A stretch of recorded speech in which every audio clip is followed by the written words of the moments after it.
사사기 11장 29절, 사사기 11장 29절.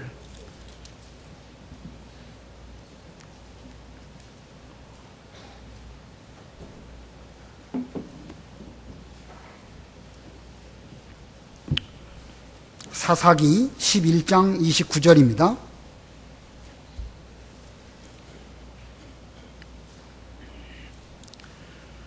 그때 여호와의 영이 입다에게 임하시니 그가 길르앗과 므낫세를 지나고 길르앗의 미스베를 지나 암몬 자손에게 건너가며 입다가 여호와께 서원하여 말하기를 만일 주께서 암몬 자손을 참으로 제 손에 넘겨주시면 제가 암몬 자손에게서 평안히 돌아올 때에 제 집 문에서 나와 저를 영접하는 자가 여호와의 것이 될 것이니 제가 그를 번제로 드리겠습니다 하였다.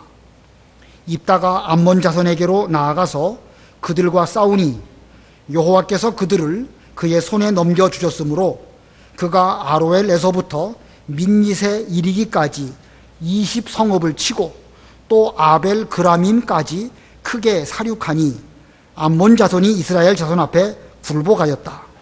입다가 미스바 자기 집에 왔을 때 보아라, 그의 딸이 소고를 잡고 춤을 추며 그를 맞으러 나오고 있었는데 그는 무남 동녀이었다.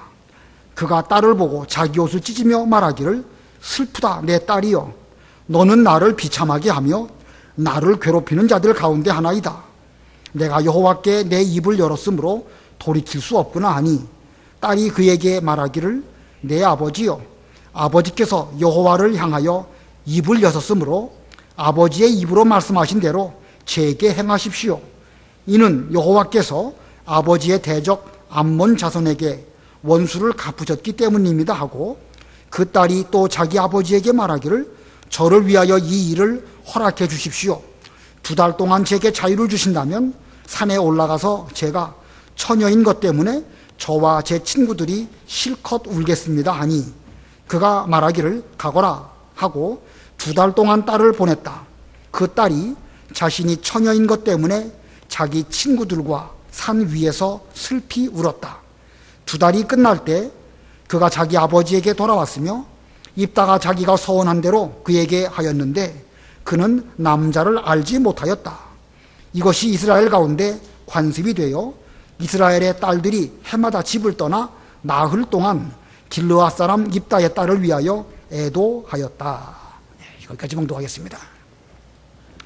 오늘 본문의 내용은 입다가 이스라엘을 이끌고 암몬과 싸워서 승리한 그런 내용이지만 그것보다 더 관심을 갖고 주의해야 할 그 내용은 입다가 하나님께 서원하고 그 서원한 것이 무슨 내용이고 어떻게 지켰는가 하는 것을 정확하게 하는 것이 중요하겠습니다. 그래서 오늘 제목은 입다의 서원, 입다의 서원이라는 제목입니다. 우리가 입다에 대해서 지나간 2시간 동안에 걸쳐서 배웠는데 입다는 어떤 사람이었는가? 이 므낫세 지파 가운데 길르앗의 아들이었고 그는 창기를 통하여 출생한 그런 사람입니다. 그러다 보니까 이 길르앗에게는 여러 아내들이 있었는데 그 아내들을 통하여 낳은 아들들이 그 입다를 못마땅하게 여겼습니다. 어느 정도 성장하였을 때에 자기 아비의 유산을 입다와 함께 나누는 것을 싫어서 입다를 그 집에서 쫓아냈습니다. 자, 그 입다는 므낫세 지파고 길르앗의 그 자녀이니까 요단강 동쪽 므낫세 지파에게 주어진 그 땅에서 살았는데 이제 거기서 쫓겨나게 되었으니까 입다는 돕이라는 땅으로 가서 거기서 어렵게 살게 되었습니다. 이 돕이라는 땅은 가나안 땅 혹은 이스라엘의 기업에서부터 좀 더 동쪽으로 가서 지도상으로 볼 때는 암몬 자손들의 그 성읍인 것 같습니다. 거기 가서 어렵게 살게 되었는데 이 불량배들이 입다에게로 그 몰려 들어오므로 그 불량배들의 우두머리가 되면서 그는 어떤 시절을 보내게 되었습니다. 어려운 시절이었지만 그는 불량배들을 잘 지도할 수 있는 그런 역량이 있었던 것이고, 물론 그렇다고 해서 그가 불량배 노릇을 했다 그런 뜻은 아니에요. 그 불량배들을 잘 지도할 수 있는 그런 인품, 지도력, 그런 그릇을 잘 준비하는 그런 그 과정이었다. 자, 비록 좋은 환경은 아니었지만 그 속에서 그는 점점 자기의 은사를 길러게 되었고 쓸만한 그릇으로 자신을 만들어 나아가는 그런 시절을 보냈습니다. 그러다가 이제 더 훌륭한 것은 그가 그 이스라엘이 암몬에게 압제를 받으면서 그들은 이스라엘 백성들이 먼저 하나님께 회개했습니다. 그리고 입다에게 찾아와서 도움을 구했습니다. 우리가 지금 암몬과 싸우려고 하는데 우리에게는 아주 유능한 지도자가 없습니다. 입다 당신께서 와가지고 우리를 지도해 주시오. 이렇게 말했습니다. 자, 그 말한 그 사람들은 길르앗 장로들입니다. 길르앗 장로들이니까 분명 그 가운데에는 어린 시절 입다와 같이 자라났던 그런 배 다른 이복 형제들도 그 가운데 있었을 것으로 여겨집니다. 입다 입장에서는 자기를 쫓아내고 미워했던 그런 사람들이지만 어려운 시절에 하나님께 먼저 회개하고 자기에게 와가지고 도움을 구하는 그들, 쉽게 용납하기는 어려운 그런 그 상황이지만 입다는 하나님을 생각하고 하나님의 나라를 생각해서 그 제안을 받아들였습니다. 자, 우리는 지난 시간에 이 진정한 회개가 무엇인가? 진정한 회개는 먼저 하나님께 회개한 것이고 그 다음에는 사람에게 대해서도 자기의 잘못을 인정하고 용서를 구하는 것, 그것이 진정한 회개라고 배웠습니다. 우리 이스라엘 그 길르앗 장로들은 먼저 하나님께 회개했고 그리고 입다에게 가가지고 아마 옛날에 자기들이 잘못한 것들을 다 뉘우치면서 지금은 당신의 도움이 꼭 필요하니까 우리에게 와서 우리를 도와주시오. 이런 그 회개의 과정을 겪었을 것으로 여겨지고 그렇기 때문에 입다는 그 제안을 받아들이고 이제 이스라엘의 우두머리가 되었습니다. 이제 우두머리가 되어서 암몬과 전쟁을 하게 되었습니다. 입다는 먼저 사신을 암몬에게로 보내서 그들과 대화를 시도하고 그들과 전쟁하지 않고 협상을 통하여서 그들이 이스라엘 땅에서 물러가도록 그렇게 하였습니다. 그러나 암몬과 대화한다는 거, 암몬과 협상한다는 거 말처럼 쉬운 건 아닙니다. 그러나 신명기 20장에 있는 말씀처럼 이제 먼저 싸우기 이전에 그들과 대화하고 잘 협상하도록 말씀하셨으니까 그렇게 했습니다. 협상할 때 그 입다는요, 역사적인 사실을 들어서 우리가 지금 요단강 동쪽에 차지하고 있는 이 땅은 모압이나 암몬이나 너희들의 땅을 빼앗은 것이 아니고 아모리 사람 왕의 땅을 우리가 빼앗은 것이고 이 땅을 빼앗을 때에 우리 여호와 하나님께서 우리에게 주신 것이다. 하나님이 우리에게 주신 것이라고 한다면 이건 마땅히 차지하는 것이 마땅하지 않느냐? 너희들도 너희들의 신 그모스가 준 땅 차지하지 않겠느냐? 라고 말하면서 그 요단강 동쪽 땅은 하나님이 주신 것이다. 분명하게 말하고 너희하고는 이 땅은 상관이 없으니까 순순히 물러가라. 이렇게 말했습니다. 자, 이렇게 말함에도 불구하고 암몬 사람들은 끝까지 듣지 않았습니다. 우리는 여기서 이 입다라는 사람의 외교 실력 또는 이스라엘의 역사를 정확하게 알면서 300년 전의 모든 일들을 들어서 이제 잘 말하고 그리고 여호와 하나님께서 허락하신 것이라고 하면 우리는 이 땅을 반드시 우리의 기업으로 차지한다. 그런 정도의 믿음이 있는 이런 입다인 것을 발견하게 됩니다. 우리가 이 11장 맨 앞부분에서 힘센 용사 입다라고 우리가 그 입다에서 배웠는데 과연 그는 싸움만 잘하는 그런 용사가 아닙니다. 지도력도 있고 협상력도 있고 믿음도 훌륭하고 형제들의 용서를 잘 받아내기도 하고 그들과 화해를 도모한 훌륭한 인품을 갖고 있는 말 그대로 힘센 용사 입다가 되었던 것을 발견합니다. 자, 그런데 이제 결국은 암몬과의 전쟁은 불가피하게 되었습니다. 오늘 암몬과 전쟁을 하게 되는데 그러나 그 전쟁의 내용보다도 입다가 한 서원, 그 서원이 훨씬 더 중요한 주제입니다. 그는 전쟁에 나가면서 하나님께서 저와 함께 하시고 저를 평안하게 자기의 집으로 돌아오게 해주신다고 하면 자기 집에서 제일 먼저 자기를 영접하는 그 사람을 하나님께 번제로 드리겠습니다 라고 소원을 합니다. 자기에게 제일 먼저 나와서 영접하는 그 사람을 하나님께 번제로 드리겠습니다 라고 소원합니다. 그랬더니 그가 전쟁 나가서 돌아올 때에 무남 동녀인 그의 외딸이 춤을 추면서 그 입다의 승전을 축하하면서 맞이했습니다. 자, 입다는 자기의 서원대로 그 딸을 하나님께 번제로 드려야 한다 하는 것이 오늘 본문의 내용입니다. 자, 우리는 이런 본문을 해석함에 있어서 입다가 자기 딸을 하나님에게 어떻게 드렸을까? 여기 본문 분명 31절에는 31절 하반절에 제가 그를 번제로 드리겠습니다. 번제라는 게 무엇입니까? 일반적으로 완전히 태워서 드리는 것이 번제입니다. 그러면 입다가 자기 딸을 실제로 불에 태워서 하나님께 드렸을까? 이 본문의 내용은요, 구약시대의 제사법에 맞지가 않습니다. 사람을 태워서 죽이는 것이 성경에는 어느 곳에도 없습니다. 우리 기독교의 근본 정신하고도 맞지가 않습니다. 오히려 이 사람을 태워서 그 신에게 바친다는 것은 이 암몬 족속의 신 가운데 몰록이라는 신이 있습니다. 몰록. 이 몰록에게 제사하는 풍습이 사람을 드리는 것입니다. 이 몰록이라는 신상이 있는데 그 신상을 벌겋게 달군답니다. 벌겋게 달구고 어린 아기를 죽여서 그 몰록의 팔 위에다가 얹어놓으면 이제 그 지글지글 끓어서 다 죽게 되지 않겠습니까? 그러면 그때 그 자기들 신에게 제사를 드린다고 하면서 그 심벌즈, 옛날 성경에는 제금이라고 되어 있죠? 그 쨍하는 제금, 그걸 막 두들게 되면서 요란하게 제사를 드리는 그런 그 제사 방법이 이 암몬 족속 몰록에게 제사를 드릴 때 그렇게 했다는 것입니다. 자, 그런데 성경에는 사람의 몸을 가지고 제사를 드리는 그런 것이 없습니다. 레위기 한번 찾아보겠습니다. 레위기 18장 21절. 21절 너는 내 자녀들 중 누구라도 몰렉에게 주지 말며 내 하나님의 이름을 욕되게 하지 마라. 나는 여호와이다. 예, 몰렉에게 주지 말라고 그랬습니다. 레위기 20장 2절 3절. 2절 너는 이스라엘 자손에게 말하여라. 누구든지 이스라엘 자손 중에서나 이스라엘에 거주하는 거류민 중에서 자기 자식을 몰렉에게 주는 사람은 반드시 죽이되 그 땅의 백성이 그를 돌로 쳐 죽여야 한다. 나도 그런 사람에게 진노하여 그를 자기 백성 가운데서 끊어지게 하겠다. 이는 그가 자기 자식을 몰렉에게 바쳐서 내 성소를 부정하게 하고 나의 거룩한 이름을 더럽혔기 때문이다. 예, 몰렉에게 자기 자녀를 드리는 것처럼 하나님께 하는 것은 그건 하나님이 기뻐하시다는 뿐만 아니라 가증히 여기시는 것이고, 그리고 하나님 백성 가운데 끊어지게 하시겠다고 그랬습니다. 그와 같은 제사 방법은 성소를 부정하게 하고 하나님의 거룩한 이름을 더럽히는 것이기 때문에 원치 아니하시는 그런 제사 방법입니다.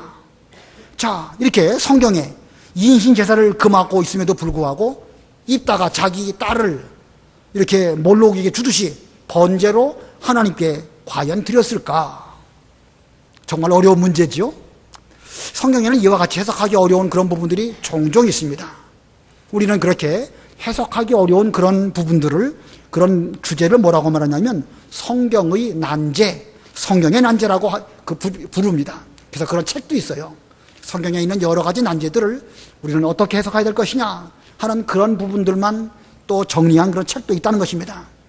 우리 사복음서 중에도 마태복음과 누가복음 약간의 표현상의 차이가 있는 그런 부분들이 있어가지고 이것이 맞으면 저것이 틀린 것 같고 저것이 또 틀리면 이것이 맞는 것 같고 이런 부분들도 있습니다. 종종. 또 그 야곱의 그 자녀들이 애굽으로 내려갔을 때 숫자, 어느 성경에는 70명, 어느 성경에는 72명 이렇게 말한 부분들이 있습니다. 뭐 그런 내용들을 어떻게 해석할 것이냐 쉽지가 않습니다.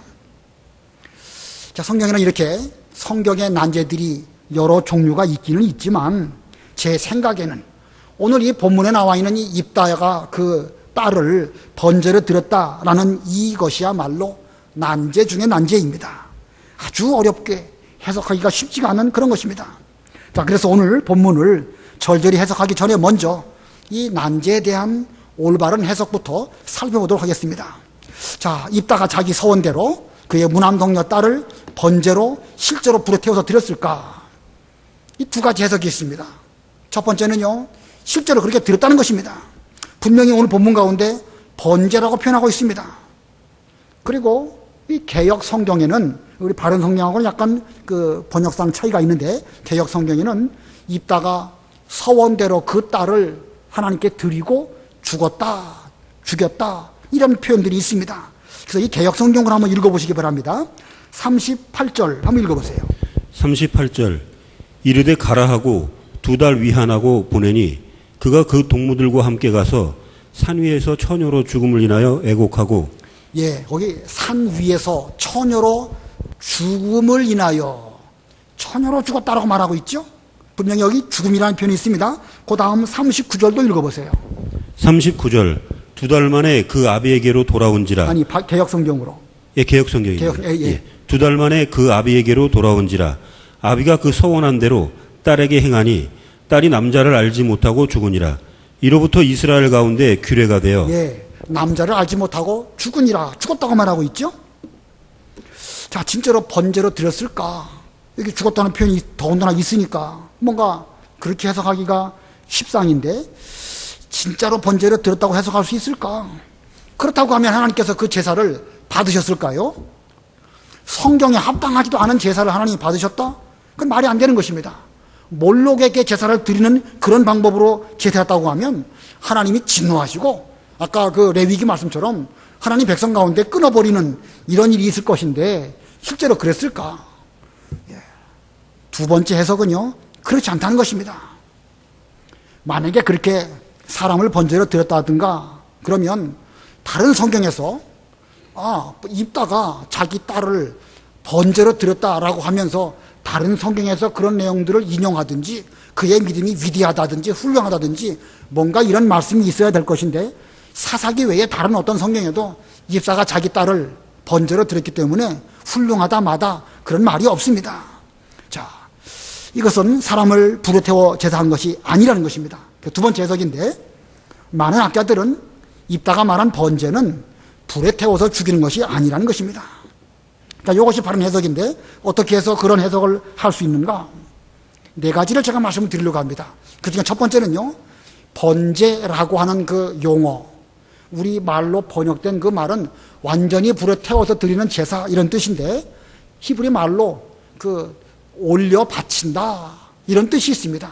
그래서 히브리 말로 올라라는 용어를 쓰는데 올려 바친다 그런 뜻이에요. 이제 그런 거기에서부터 파생된 그 단어로 번제라는 그 용어를 쓰고 있는데 그런 면으로 볼 때에 여기에 이 번제로 번역된 것은 불로 태워서 드린다는 것이 아니라 올려 바친다, 하나님께 온전히 드린다 이런 의미로 해석을 할 수 있다는 것입니다. 그리고 아까 두 번째로는요, 아까 38절 39절에 죽었다라는 이 개역성경의 표현이 있는데 다른 번역본에는 없습니다. 다른 번역본이라는 것은 우리 그 영어 성경으로 볼 때 유명한 영어 번역 성경 가운데 킹 제임스 버전이라고 있죠. 1500년대에 영국의 제임스 왕의 명령에 의해서 번역된 가장 권위 있는 영어 성경, 거기에는 죽었다라는 말이 없습니다. 그리고 유명한 또 영어 성경 가운데 NIV나 NASB나 그런 성경에는 죽었다는 말이 없습니다. 표준세 번역, 현대인의 성경, 우리 바른 성경, 죽었다는 말이 없습니다. 이 개역 성경에서 파생된 몇몇 성경들, 거기에는 이렇게 죽었다는 말이 있기 때문에 이 번제라는 말을 진짜로 태워서 죽인 것처럼 이렇게 보여지는 것입니다. 자, 그래서 두 번째는 이 다른 번역에는 죽었다는 말이 없다. 이게 두 번째 이유고요. 세 번째는 사람을 불로 태워서 죽였다는 것은 성경 원리에 맞지 않습니다. 성경 어느 성경에 사람을 불로 태워서 죽이면 하나님이 더 기뻐하신다, 그런 말이 어디 있습니까? 성경은 다만 대속의 원리를 말씀하고 있습니다. 소나 양을 잡아서 불에 태워서 죽일지언정 사람을 죽이는 법은 없습니다. 다만 예수님의 대속의 십자가 하나, 그것만 있을 뿐입니다. 다른 그 어디에도 이 성경의 원리에 맞지 않은 것, 이것이 세 번째 원리입니다. 그 다음에 실제로 네 번째로는요, 실제로 사람을 죽여서 바쳤다고 하면 이것은 몰록 우상을 섬기는 그런 데서 오는 것이기 때문에 하나님이 가증히 여기는 것입니다. 하나님이 가증히 여기시는 방법으로 이 입다 사사가 자기 딸을 번제로 드렸을 리가 없다는 것입니다. 신명기 12장 31절 읽어보세요. 신명기 12장 31절. 신명기 12장 31절 너는 여호와 네 하나님께 그렇게 하지 마라. 이는 그들이 자기들의 신들에게 하는 짓은 모두가 여호와께서 싫어하시는 역겨운 것이며 심지어 자기들의 아들들이나 딸들마저도 자기들의 신들을 위하여 불사르기 때문이다. 하나님은 역겨워하신다고 그랬습니다. 이런 제사를 받으실 리가 없고 만약에 그렇다고 하면 입다는 사사가 될 수가 없었을 것입니다. 한 문제만 더 보겠습니다. 신명기 18장 9절에서 13절. 18장 9절. 여호와 네 하나님께서 네게 주시는 땅에 들어가거든 너는 그 민족들의 역겨운 일들을 본받지 마라. 네 가운데 자기 아들이나 딸을 불가운데로 지나가게 하는 자나 점쟁이나 기륭을 말하는 자나 주설하는 자나 술객이나 주문을 외우거나 신접한 자나 영매나 혼을 부르는 자가 있어서는 안 된다. 이런 짓을 하는 자들은 모두 여호와께서 역겨워하시는데 이러한 역겨운 일 때문에 여호와 네 하나님께서 그들을 네 앞에서 몰아내신다. 너는 여호와 네 하나님 앞에서 완전하게 되어라. 예, 하나님의 뜻은 이렇게 사람을 이방신 섬기듯이 그렇게 하는 것이 하나님의 뜻이 아닙니다. 자, 이렇게 번제라는 용어로 번역이 될 수밖에 없었겠지만, 그러나 그 번제라는 의미의 그 본 뜻은 올려드린다. 하나님께 온전히 드린다. 이런 뜻입니다. 그리고 38절, 39절에 죽었다라는 이 용어는 개역 성경에만 있는 표현이다. 그리고 성경 전체 원리에 맞지 아니하다. 이렇게 제사를 드리는 것은 하나님이 역겨워하시고 가증히 여기는 것으로 볼 때에 입다가 그렇게 제사를 드렸을 리가 없다는 것입니다. 자, 우리는 입다가 이 서원한 것은 그 자기를 제일 먼저 와서 영접하는 그 사람을 하나님께 온전히 드려서 평생 하나님을 잘 섬기는 이런 믿음의 길을 걸어가도록 하겠습니다. 라고 서원한 것 뿐입니다. 무슨 번제로 태워 죽인다는 것이 아니고 그러하여금 일평생 하나님을 잘 섬기는 마치 구약시대의 나시린의 그 어떤 서원대로 한 것처럼 그렇게 드리겠습니다. 이런 뜻으로 이 서원을 한 것입니다. 성경 한 문제 또 보겠습니다. 출애굽기 38장 8절. 출애굽기 38장 8절. 그가 놋으로 물두멍을 만들고 놋으로 그 받침도 만들었는데 회막문에서 봉사하는 여자들의 거울로 만들었다. 예, 회막문에서 봉사하는 여자들의 거울로 만들었다. 이 하나님의 성전에는 그 곁에서 수종 들고 봉사하는 그런 여인들도 많이 있었습니다. 자기 딸을 하나님을 위해서 일평생 잘 헌신하며 봉사하도록 그렇게 드려진 것으로 해석을 하여야 성경 전체의 원리에 맞는 것입니다. 자, 이렇게 성경에는 난제들이 많이 있습니다. 이런 난제들을 해석할 때 우리는 어떻게 해석해야 될 것이냐? 이 성경 해석의 원리 세 가지를 이 시간 좀 말씀을 드려보겠습니다. 성경 해석에는요, 첫 번째는요, 성경은 정확무오한 말씀입니다. 성경 말씀은 1.1획도 거기에 오류가 없습니다. 그렇기 때문에 우리는 성경을 해석할 때에 그 문자적으로 혹은 문법적으로 이것이 우리에게 뭘 교훈하고 있을까? 잘 읽고 한 글자, 한 단어, 한 받침 하나라도 놓치지 않고 거기에서 의미를 잘 찾아내도록 노력해야 됩니다. 그래서 글자 하나하나를 유심히 잘 봐야 됩니다. 번제라고 번역하는 것이 옳을까? 하나님께 올려 바쳐드린다는 뜻이 옳을까? 그것도 연구해야 됩니다. 이게 첫 번째는 성경은 정확무한 말씀이다. 두 번째는요, 아까 이미 설명드린 것처럼 성경 전체의 원리에 맞아야 됩니다. 성경을 해석할 때에 어느 한 부분을 보면서 분명히 여기에 번제를 드리지 않았습니까? 이렇게 말할 수도 있겠지만, 그러나 성경 전체 원리에 맞지 않다고 하면 우리는 다시 한번 재고할 필요가 있는 것입니다. 성경 전체의 원리에 맞게 하려면 우리는 어떻게 해야 되겠죠? 성경을 많이 알아야 됩니다. 부지런히 읽고 글자 하나하나까지도 놓치지 말고 잘 알아야 되겠고, 또 다른 면으로는 넓게 또 깊이 자세하게 알아야 됩니다. 어느 한 곳에 편중되게 해석하면 잘못된 해석이 될 수도 있는 것입니다. 사람에게는요, 의외로 편중돼서 잘못된 상식으로 잘못 알고 있는 것들이 참 많아요. 옛날 우리나라 고려시대 때에 연세 많은 그 노인들은 산에 내다 버렸다더라. 그걸 뭐라고 그러죠? 산에 내다 버리는 거를 고려장. 그거 진짜로 그랬을까요? 진짜로 옛날에 고려시대 때 사람들을 내다 버렸을까요? 아니에요. 그럴 리가 없어요. 우리나라 한민족이 그런 사람들이 아닙니다. 이제 그 연구한 바에 의하면 일제시대 때에 그 일본 사람들이 이 한국 사람들을 얕잡아 보고 뭐 좋지 못한 풍습이 있는 것처럼 이렇게 그 말을 꾸며가지고 만드는 가운데서 그런 말이 나온 거예요, 그게. 고려장 없어요. 정확한 건 아닌데, 그 에밀레종이라고 있죠? 봉덕사 신종. 실제로 아기를 거기다가 집어넣어가지고 그 국 끓이듯이 끓여가지고 그 종소리가 잘 나게 했을까? 그것도 뭐 만들어낸 이야기가 아닐까? 뭐 거기까지는 제가 모르는데 고려장 이야기는 분명히 만들어낸 이야기입니다. 의외로 우리에게는 그런 것들이 많아요. 성경 상식에 맞지도 않은 것들을 가지고 마치 그것이 맞는 것이냐 이렇게 말하는 사람들이 많습니다. 여러분 중에도 그런 사람 많을 거예요. 성경보다 꿈 이야기를 더 우선하는 사람들 실제로 많지 않습니까? 뭐 꿈 자체를 제가 뭐 부정하거나 그런 건 아니에요. 그러나 성경에 맞으면 성경 따라가는 것이고 성경하고 틀리면 그 버리고 또 성경 따라가는 것이고 죽고 나서나 우리들에게는 성경 따라가는 것입니다. 그러기 위해서는요 성경을 자세하게 봐야 되는 것이고 또 넓게 깊게 잘 알아가지고 성경 원리에 맞도록 모든 일들을 우리는 잘 파악해야 됩니다. 그 다음에 세 번째 성경 해석할 때 주의할 점은요 억지로 풀지 말라는 것입니다. 억지로 풀지 말고 깨달아질 때까지 기다려야 됩니다. 베드로후서 1장 19절로 21절 읽어보세요. 베드로후서 1장 19절. 또 우리에게는 더 확실한 예언의 말씀이 있어 어두운 곳을 비추는 등불과 같으니 너희는 날이 새어 너희 마음속에 샛별이 떠오를 때까지 이 말씀에 주의하는 것이 좋다. 너희는 먼저 이것을 알아야 한다.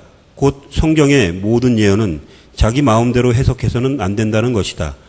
예언은 언제나 사람의 뜻을 따라 나온 것이 아니라 오직 성령의 감동하심을 받은 사람들이 하나님께 받아 말한 것이기 때문이다. 예, 성경은 성령의 감동으로 하나님께 받아서 말씀한 것을 기록한 것이기 때문에 1.1획도 오류가 없습니다.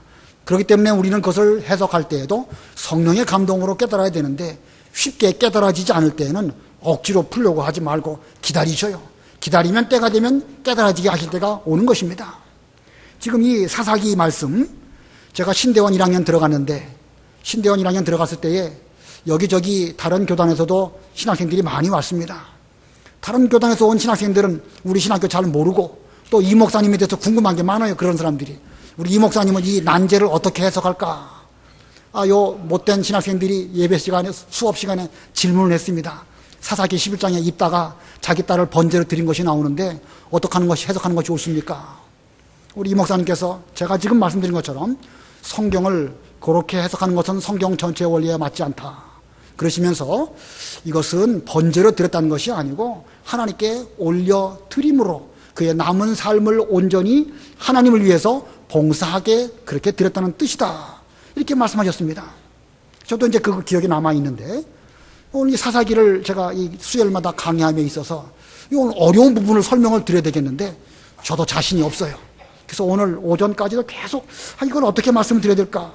저도 이 번제 태워 죽였다는 것이 분명히 성경에 있으니까 그쪽으로 기울어져 있었는데 여러 책이든지 성경을 자세하게 연구하면 연구할수록 그렇다. 이것은 성경 원리에 맞지도 않거니와 이것은 하나님이 역교하시는 것인데 이렇게 드렸을 리가 없다라고 깨달아지고 또 지금 제가 설명드린 것처럼 그렇게 이것은 번제가 아니라 올려드린 것이고 또 죽였다는 말씀이 성경에는 없고 그리고 성경 전체 원리에 맞지 아니하고 이런 제사법은 하나님이 가증히 여기시는 것이기 때문에 이것은 태워 죽인 것이 아니고 그로 하여금 성전 봉사하도록 일생을 드린 것이다. 이렇게 제가 오늘 저 나름대로는 확증을 하고 여러분에게 말씀을 드리는 거예요.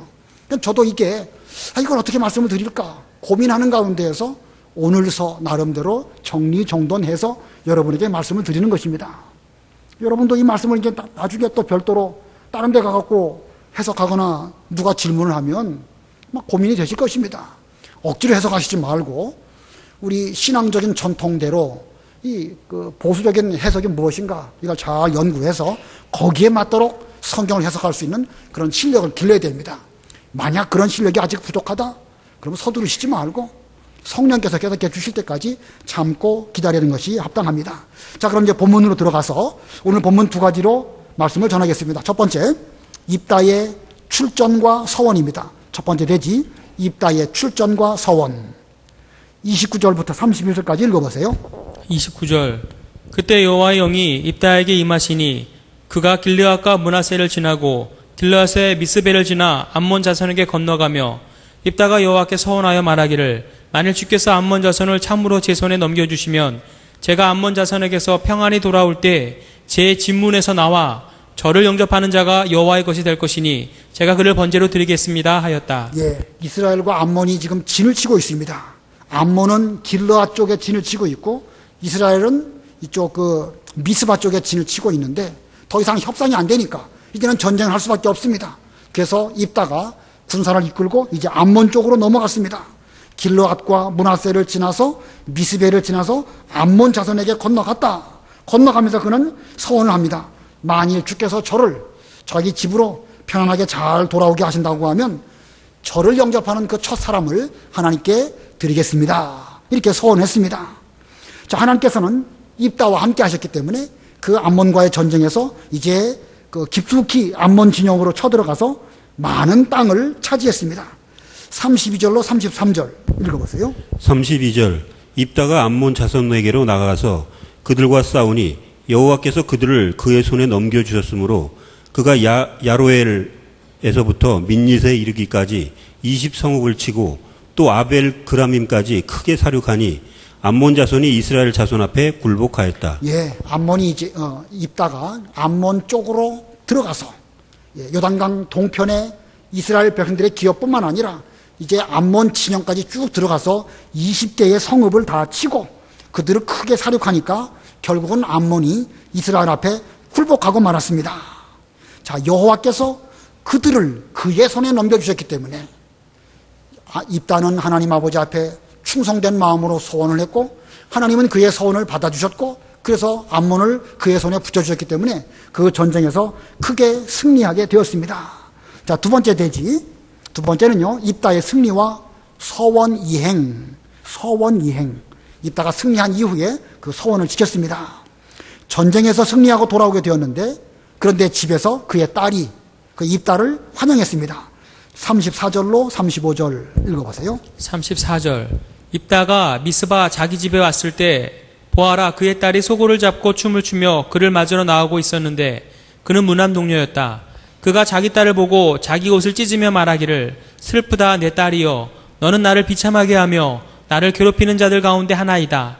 내가 여호와께 내 입을 열었으므로 돌이킬 수 없구나 하니. 예, 분명히 여기 입다가 지금 괴로워하고 있죠.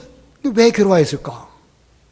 번제로 태워 죽여야 되기 때문에 괴로운 것이 아니고 내가 이 아이를 하나님께 바친다고 했는데 딸 하나밖에 없는데 그거 바치고 나면 그 아버지 입장에서 얼마나 그 허전하겠습니까? 인지상정 아니겠습니까?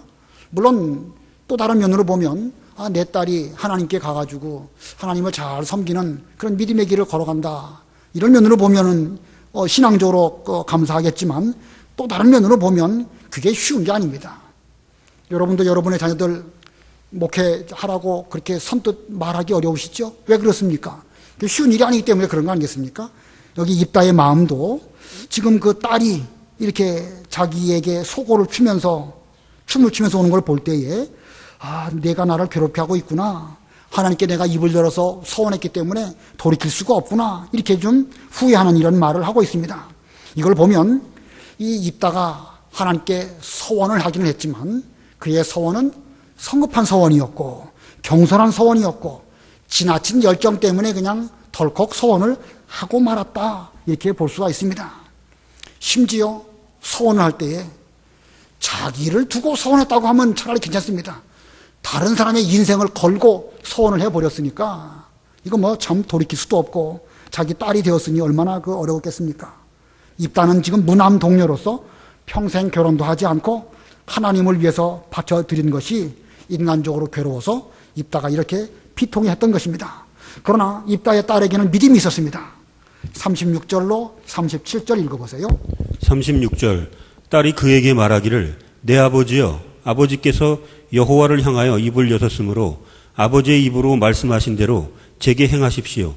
이는 여호와께서 아버지의 대적 암몬 자손에게 원수를 갚으셨기 때문입니다 하고 그 딸이 또 자기 아버지에게 말하기를 저를 위하여 이 일을 허락해 주십시오. 2달 동안 제게 자유를 주신다면 산에 올라가서 제가 처녀인 것 때문에 저와 제 친구들이 실컷 울겠습니다 하니. 예, 이 아비가 하나님께 서원한 그 말을 생각해 보면서 입다의 딸은 아버지가 저를 하나님께 그렇게 드리기로 서원하셨다고 하면 제가 기꺼이 저의 한평생을 하나님께 드리겠습니다. 이렇게 말했습니다. 그 딸로서 무남 동료 결혼하지 않은 그 처녀로서 얼마든지 자기 아비에게 대하여 왜 아버지는 말씀을 그렇게 해가지고 저의 인생을 망가뜨려 놓습니까? 이렇게 거역할 수도 있고 불평불만할 수도 있겠지만 그녀는 믿음과 함께 자기 아버지의 서원도 자기의 것으로 잘 물려받은 것입니다. 요즘에 그 부모가 자녀에게 유산을 물려주기도 하지만 또 무엇도 물려줄 수 있죠? 유산에 반대되는 거? 빚도 물려주는 거거든요. 빚. 우리 신앙도 마찬가지입니다. 하나님께 대한 믿음으로 말미암은 복도 물려받지만 내가 하나님께 대한 의무, 책임, 마땅히 해야 될 거 그것도 물려받아야 정상입니다. 복은 받기를 원하고 또 고난과 함께 어떤 해야 될 의무는 싫다. 그건 올바른 믿음이라고 말할 수 없습니다. 제대로 된 신앙을 계승하는 사람이라고 하면 믿음과 복도 함께 당연히 사모해야 되겠지만 내가 해야 될 책임, 내 역할, 의무 이것도 잘 감당하겠습니다. 이것이 진짜 신앙의 계대를 물려받는 것입니다.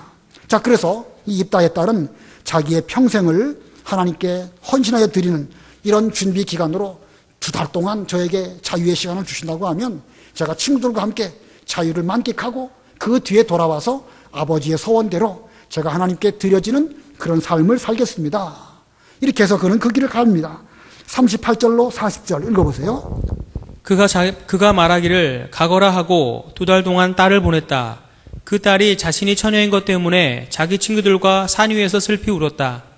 2달이 끝날 때 그가 자기 아버지에게 돌아왔으며 입다가 자기가 서원한 대로 그에게 하였는데 그는 남자를 알지 못하였다. 이것이 이스라엘 가운데 관습이 되어 이스라엘 딸들이 해마다 집을 떠나 나흘 동안 길르앗 사람 입다의 딸을 위하여 애도하였다. 예, 38절 가운데 그 딸이 자신이 처녀인 것 때문에 자기 친구들과 산 위에서 슬피 울었다. 우리 개역성경에는 자신이 처녀로 죽는 것 때문에 자기 친구들과 산 위에서 슬피 울었다 이렇게 번역되어져 있는데 다른 여러 번역본들에는 죽음이라는 말이 없습니다. 39절에도 가운데 입다가 자기가 서원한 대로 그에게 하였는데 그는 남자를 알지 못하였다. 우리 바른 성경에는 그렇게 되어져 있는데 개역 성경에는 그는 남자를 알지 못하고 죽었다. 그 죽었다는 말이 들어가고 안 들어가고 따라가지고 의미가 확 달라지고 여러 가지 이제 이 난제를 우리에게 제시하는 것입니다. 아무튼 죽었다는 말은 있다 없다? 있다 없다? 없다는 것입니다. 자, 우리가 이 입다의 이와 같은 그 서원이나 이런 걸 보면서 여기서 우리는 3가지 교훈을 또 생각해 볼 수가 있습니다. 간단하게 말씀을 드리겠습니다. 첫 번째 교훈은요, 경솔히 서원하지 말 것. 예, 경솔하게 서원하면 그건 좋지 않습니다.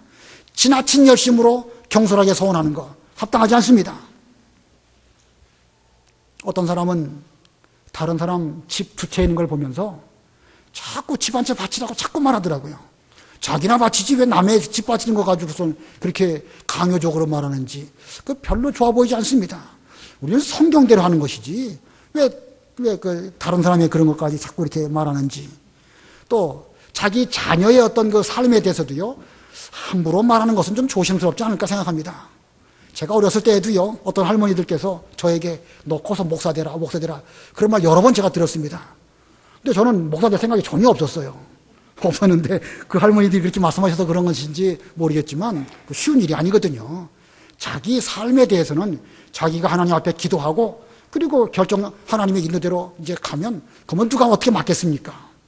그러나 다른 사람에게 대해서 함부로 그렇게 말하는 거 좋지 못하고 또 등등 경솔하게 서원하는 거 바람직하지 않습니다. 그다음에 두 번째는요, 서원한 것은 해로울지라도 지켜야 됩니다. 내가 손해가 나고 하기 싫어도 하나님 아버지 앞에 서원한 것이라고 하면 지켜야 되는 것입니다. 입다가 지금 이렇게 지킨 거거든요.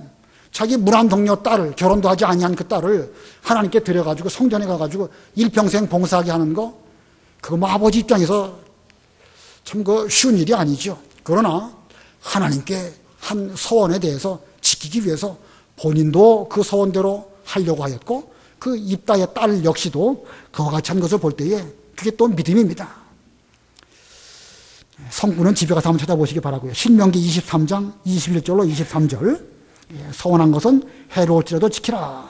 그 다음에 세 번째 원리는요, 서원이 계명보다 앞서지 않는다는 것입니다. 자기 서원이 하나님의 계명보다 앞서지 않습니다. 서원한 것이 있고 계명이 있다. 어느 것이 먼저겠죠? 자기 서원이 먼저입니까? 계명이 먼저입니까? 계명이 먼저죠, 당연히. 내가 어떤 서원을 했는데 나중에 보니까 그 서원이 하나님의 계명에 맞지 않는다. 어떻게 해야 되겠죠? 내가 서원했으니까 나는 끝까지 지켜야 됩니다. 이게 내 믿음입니다. 그게 믿음이 아니라 그건 미련한 것이죠. 우리가 혹시 잘못 서원을 하는 경우가 있을 수 있습니다. 그렇기 때문에 예수님께서는 맹세하지 말라고 말씀하셨죠.